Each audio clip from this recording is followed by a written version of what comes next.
క్రీస్తునందు ప్రియులారా, యూట్యూబ్ ఛానల్లో మీరు ఇంకనూ సబ్స్క్రైబ్ చేసుకునలేదేమో, ఈరోజే మీరు సబ్స్క్రైబ్ చేసుకునండి. లైక్ చేయడం మాత్రం మర్చిపోయొద్దు. చాలామంది లైక్ చేయడం మాత్రం మర్చిపోతున్నారు. మీ ఫ్రెండ్స్కి షేర్ చేయండి. నా ప్రభు అయిన యేసు క్రీస్తు వారిక అపరిమితమైన కృపకు మీరు పాత్రలుగా ఎంచబడాలని ప్రేమతో కోరుకుంటున్నాను. మన జీవితంలో ప్రభు ద్వారా అనేకమైనటువంటి మహోపకారాలు పొందుతూ ఉంటాం. మరికొందరైతే ఆ మహోపకారాల ద్వారా ప్రభు నామమును మహిమపరుస్తూ ఉంటారు. అయితే పరిశుద్ధ గ్రంథంలో ఒక మాట మీకు తెలియపరుస్తాను. 142వ కీర్తన 7వ వచనం, నేను నీ నామమునకు కృతజ్ఞతాస్తుతులు చెల్లించినట్లు చెరసాలలో నుండి నా ప్రాణమును తప్పింపుము. అప్పుడు నీవు నాకు మహోపకారము చేసి ఉండుట చూచి నీతిమంతులు నన్ను బట్టి అతిశయపడుదురు. ఆమె భక్తుని జీవితంలో అతడు చెరసాలలో ఉన్నాడు.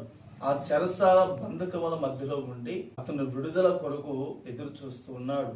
ఈ రోజున నీవు కూడా ప్రభువుని అడగగలిగితే, నా యేసయ్య మాత్రమే నీ జీవితంలో మహోపకారములు చేయగలిగిన వాడు. మహోపకారము అంటే మేలులు, లేక దేవునిక దయ, లేక దేవునిక ఆశీర్వాదము అనేది నీకు అనుగ్రహించబడుతుంది.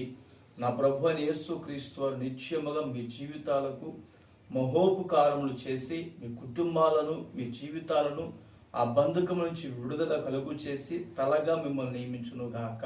ఆమేన్. ప్రార్థన చేసుకుందాం. ప్రేమగల తండ్రి, పరిశుద్ధుడా, జీవాధిపతి, స్తోత్రం చెల్లిస్తున్నాము నాయన. మహోపకారమైనటువంటి నీవు భక్తుని జీవితంలో ఉన్నటువంటి చెరసాల సంబంధమైనటువంటి ఆ బంధకం నుంచి తన ప్రాణమును మీరు విడిపించి ఉన్నారు. ఈ రోజున నీ బిడ్డల జీవితంలో కూడా మహోపకారములు జరిగించి ఆ చెరసాల సంబంధమైన వాటి నుంచి గొప్ప విడుదల కలుగు చేయండి. నీ ద్వారా మాత్రమే సాధ్యమైనటువంటి ఆ మహోపకార్యములు ఈరోజు నీ బిడ్డలు పొందుతురుగాక. ఆ రీతిగా మీరే సహాయం చేసి మహిమ పొందుకోమని యేసు నామమున ప్రార్థిస్తున్నాను తండ్రి. ఆమేన్.